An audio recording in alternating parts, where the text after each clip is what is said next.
Welcome to Healthy Living. I'm Lori Johnson. Thanks for joining us today. My guest on this edition is the National Institutes of Health Director, Dr. Francis Collins. Dr. Collins, great to see you again. Thank you so much for joining us. Very glad to be able to do so. Thanks for the invitation. So I wanted to get your overall thoughts about where we are right now regarding the pandemic. Well, I think there's a lot of good news. Thanks to the amazing progress of getting vaccines into more than 160 million people's arms, we are really seeing finally the drop in number of cases, number of hospitalizations, and numbers of deaths. Not as steep a drop as I would like to see, but we have now seen for several weeks in a row a steady decrease in all 50 states. So the best position we've really been in since this began to be able to say we might just be able to get life back to normal. And much of that to the credit of all the hard work that's gone into getting those vaccines prepared and getting them into people's arms. But there's still about 100 million people who haven't started vaccination yet. And if we want to avoid what otherwise might still be hotspots and outbreaks going forward, especially next fall, this is the time, I think, to try to convince everybody who's still a little on the fence to look again at the evidence and make a decision, which I would hope, having looked at all the data myself, would be to roll up your sleeve, because this is our best chance to help ourselves and help each other. So many people feel like the pandemic is over. Do you feel that way?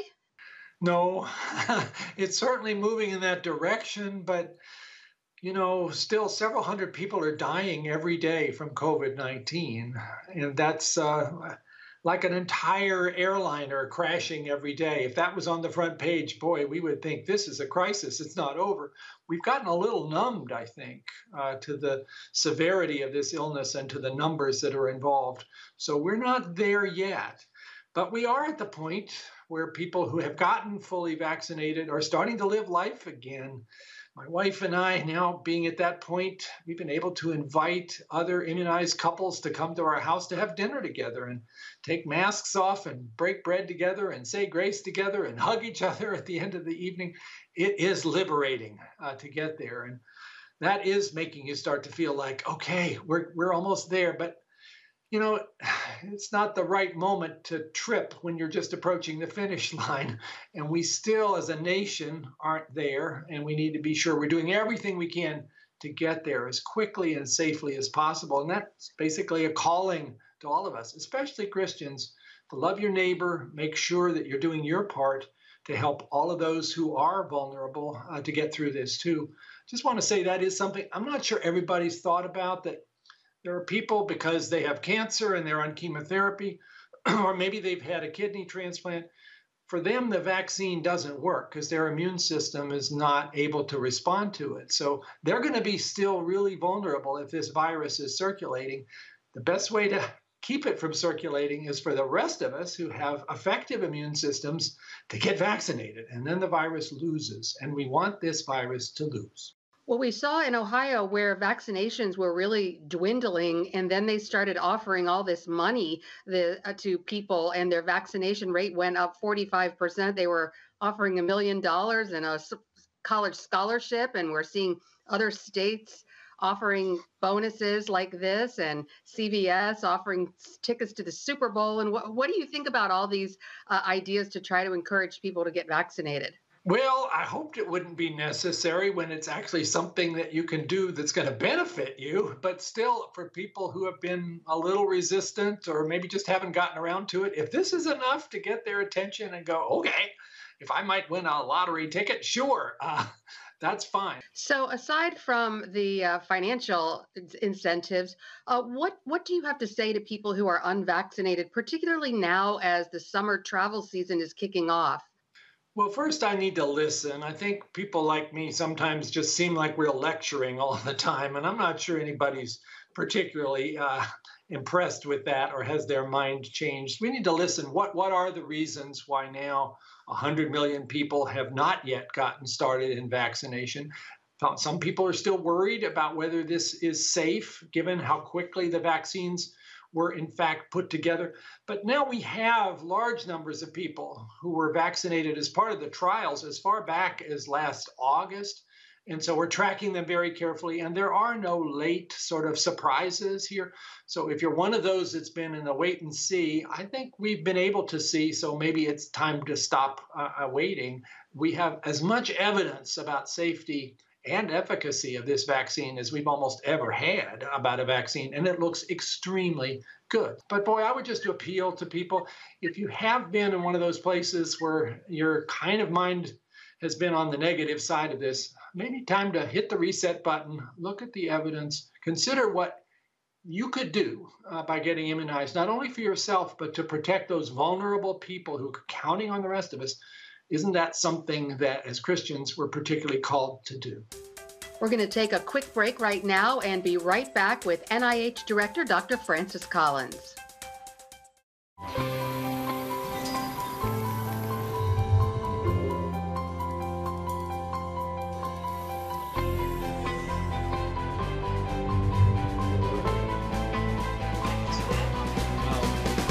I am Regent's first ROTC graduate student.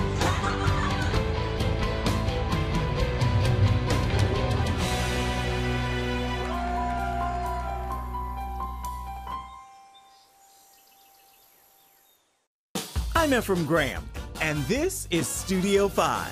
Cruise with me as I discover the good things happening in the world of music, sports, television, and movies. The fact that Ryan Coogler was going to be directing the film, I knew that something special was going to happen. We'll chat with artists at the forefront of entertainment and explore the connection between popular culture and faith. I asked my pastor, I said, well, does that mean I'm supposed to be a preacher? He says, well, no, you already have a pulpit. Wednesday night at 8:30 on the CBN News Channel. How'd you like to get a redo on your health, on your body, on your arteries, so you could have the energy you had 20 years ago? The great news is you can.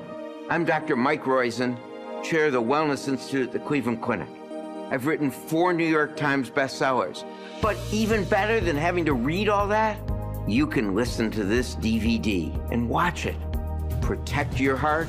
Yes, you can. Here's how. Go to CBN.com or call 1-800-700-7000 for your free copy of Protect Your Heart. Let the medical experts show you their new discoveries on how to avoid heart disease and even reverse it. Easy steps to uncover the hidden dangers in your medicine cabinet, reduce stress, and get a complete do-over for your health. Call 1-800-700-7000. That's 1-800-700-7000. Or go to CBN.com to claim your free copy of Protect Your Heart. Welcome back, continuing our discussion with NIH Director Dr. Francis Collins. What is the latest research regarding how long a person is immune, whether they've received the vaccine or have recovered from the virus, or both combined together? Great question. It's interesting that we have pretty good evidence that if you got COVID-19, obviously you survived that, your body made antibodies, you fought the virus off. But actually, your resistance to getting reinfected is not as good as somebody who got vaccinated. The vaccine produces a stronger immune response than the natural infection. That seems kind of upside down, but it's very compelling, the data is. That's why we're saying people who got COVID should still go ahead and get vaccinated in order to maximize their immune response, because we have lots of examples in places like Denmark where it's been closely watched, where people have had COVID twice. South Africa, a lot of people had COVID twice. The vaccine is the best protection against that. But how long does it last? It looks as if the vaccine protection is good for at least 6 months, and that's sort of the strongest data we've got, maybe now 7 months. But most of this data is based upon people who got immunized as part of the clinical trials back in the very late summer and fall of last year. So we just haven't had enough time to see. We can see that the antibody levels do tend to trend downward over time, but they're still at 6 or 7 months in a high enough level that they should be fully protected. I just don't know what that'll look like in a year or 2 years. So it's nobody's confidence here about exactly what will be needed as far as a booster. But I think we should probably expect that at some point a booster will be needed, kind of like your tetanus shot. And will that be like once a year, once every 2 years, once every 5 years? Some of that's also going to depend on these variants that you've been hearing about. So far, we are in a good place that the vaccines in the United States protect against those variants you've heard about in places like India and South Africa and Brazil. But we can't rule out the possibility, especially if the epidemic continues to rage, that there might be another variant still out there yet to emerge for which the vaccines don't quite give you enough protection. And then a new vaccine designed against that would need to be put into the booster. And we're prepared to do that quickly if necessary. I hope we don't have to, but you should be confident the scientists are looking at this and are ready to go if that need arises. We know that the goal isn't 0 cases and 0 deaths. What would you consider a metric to say this pandemic is finally behind us? Well, I think most people would be looking for a circumstance where there are no more hotspots, no more outbreaks, and where while the number of cases and deaths has not quite gone to 0, it is certainly considerably lower than where it is right now. We're still seeing 25, 30,000 cases a day. If it was more like 1,000, I'd feel a heck of a lot more reassured about it. And as far as deaths, well, every death is a tragedy. So I'd love to see that number drop as far as possible, and certainly down in the sort of tens instead of the hundreds for us to say that we're where we should be. Again, we're going to have to watch closely because I fear because vaccinations have not been taken up evenly across the country, there are still places where we're at risk of seeing trouble. And that's particularly, it seems, in the Southeast, where vaccination uptake has been considerably lower than it has in other parts of the country for all sorts of complicated reasons. And one of those reasons is just access to figuring out where do you go to get vaccinated. I want to give you a heads up there about how you can find that out. If you just go to vaccines.gov, it will tell you where are the sites near you that have vaccine in stock. Remember, this is free. You don't have to pay anything for it. Many of these will even take walk-ins where you don't have to have an appointment. If you have a cell phone, all you have to do is punch in this particular code, which is 438829, 438829, and then punch in your zip code. And you will get within a minute the location of 3 places near you that have vaccines in stock with their phone numbers if you want to call and make an appointment. And that's no longer a reason to hold off because you're afraid you're going to have to stand in a long line. There's plenty of vaccine out there now, and nobody should be deterred from being able to sign up for this. It's getting really easy. And we're going to take another quick break and be right back with our discussion with NIH Director Dr. Francis Collins. Stay tuned. Introducing the CBN Bible from CBN.com. Now, an easier way to study the Bible and grow in your faith.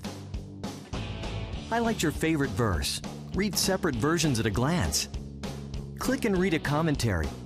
Or cross-reference your favorite verse using the Strong's Concordance. All the right tools to study the Bible, all in one place.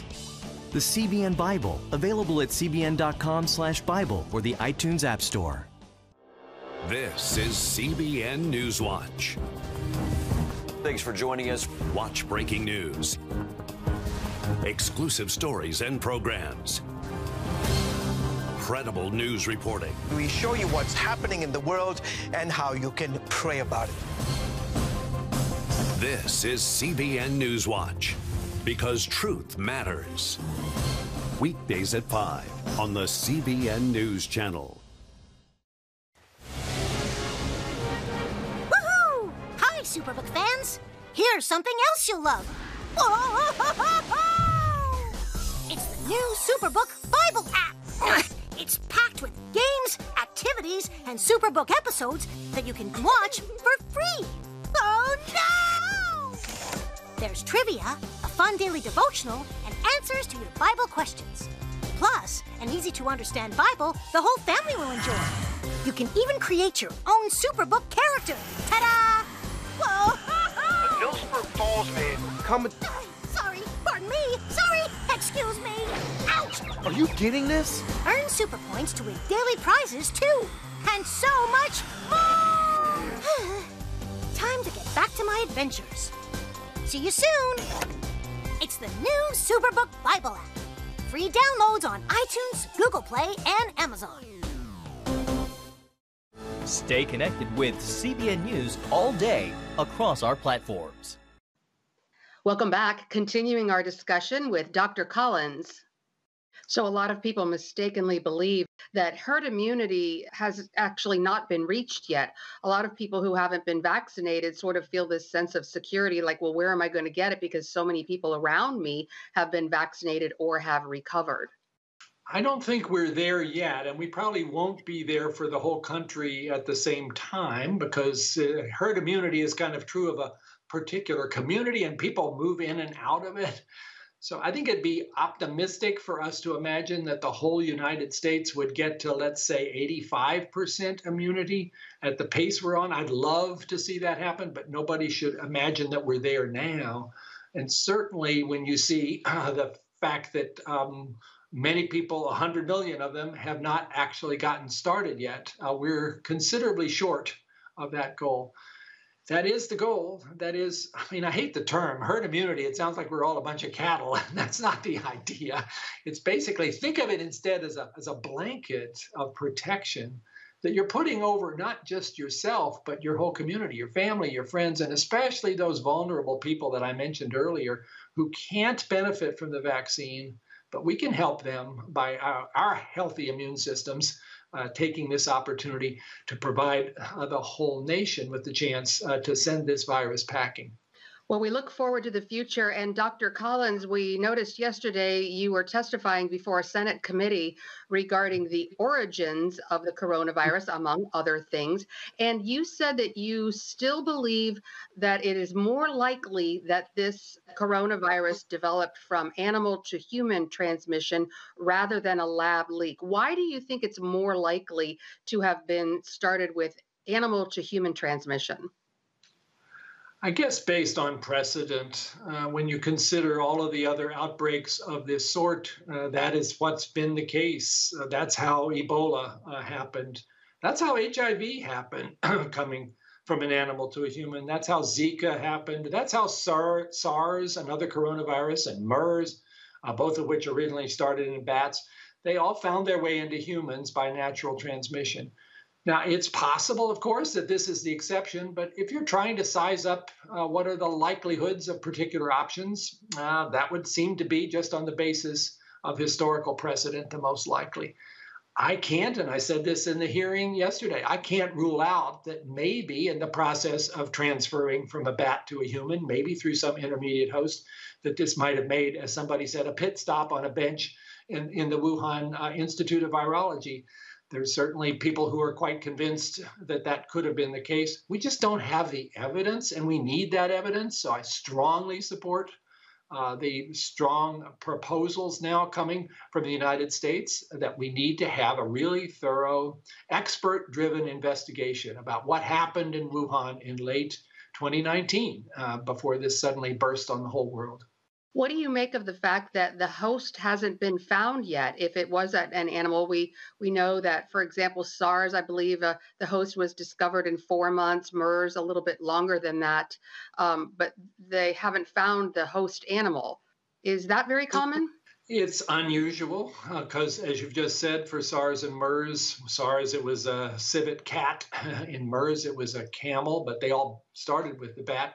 I would have thought by now we would have figured out what the intermediate host was. There was some suggestion it might have been something called a pangolin, but that didn't quite seem to solve the issue. So it's, another big question mark. What exactly was the pathway?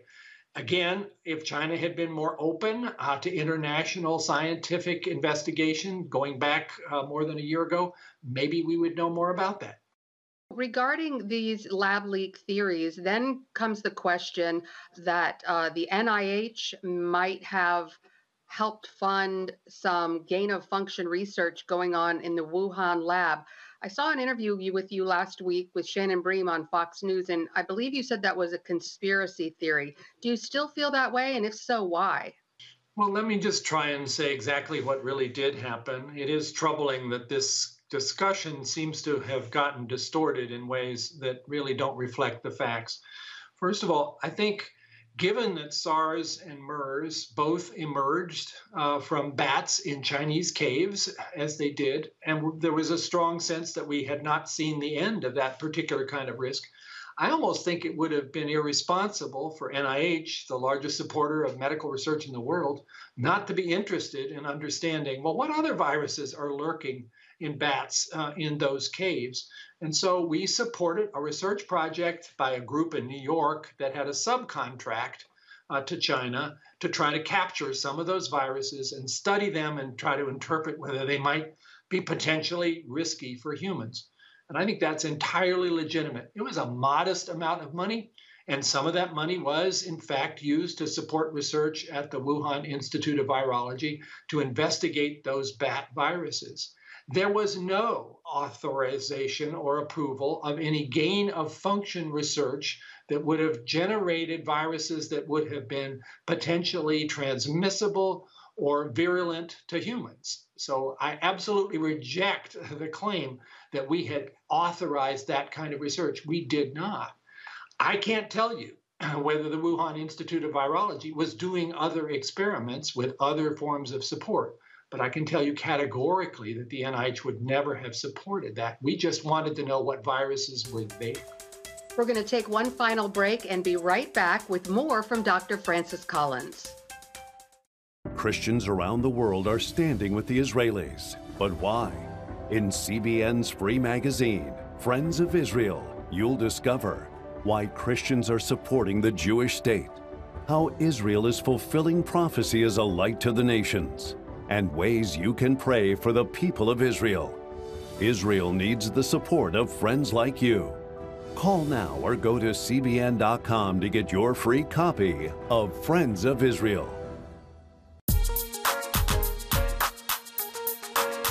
Heavenly Father, we do thank you for the work of your Spirit, Lord God, with this movement of getting the Bible, yes, Lord, into public schools.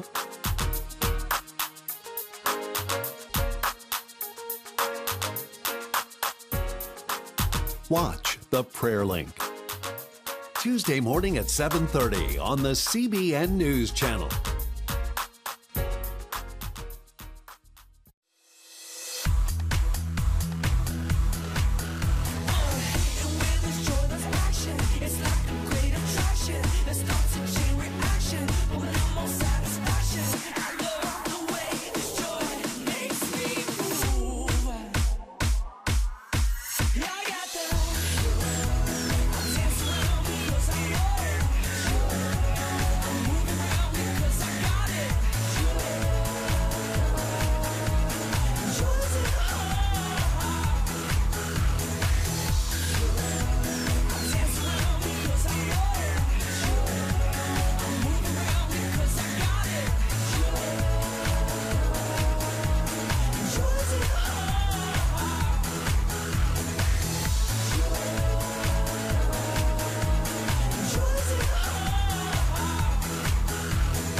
And welcome back, continuing our discussion with Dr. Francis Collins. Are you concerned that when this investigation is complete, that it will have been revealed that NIH money indirectly funded gain-of-function research or either any research at the Wuhan lab, and that was responsible for the origins of COVID-19? I'm not concerned that anybody will discover that NIH did something wrong. I'm in the middle of all of that, and I'm quite confident that everything we did was done with the best intentions of trying to protect the public against what might have been a serious risk of a virus emerging from bats in Chinese caves. We needed to be doing that work. I'm also absolutely confident that when that award was made to the Wuhan Institute, which again was pretty modest amount of money, $150,000 a year, that the conditions under which that research was to be done were very clear and did not involve the kind of gain of function that would have been otherwise prohibited.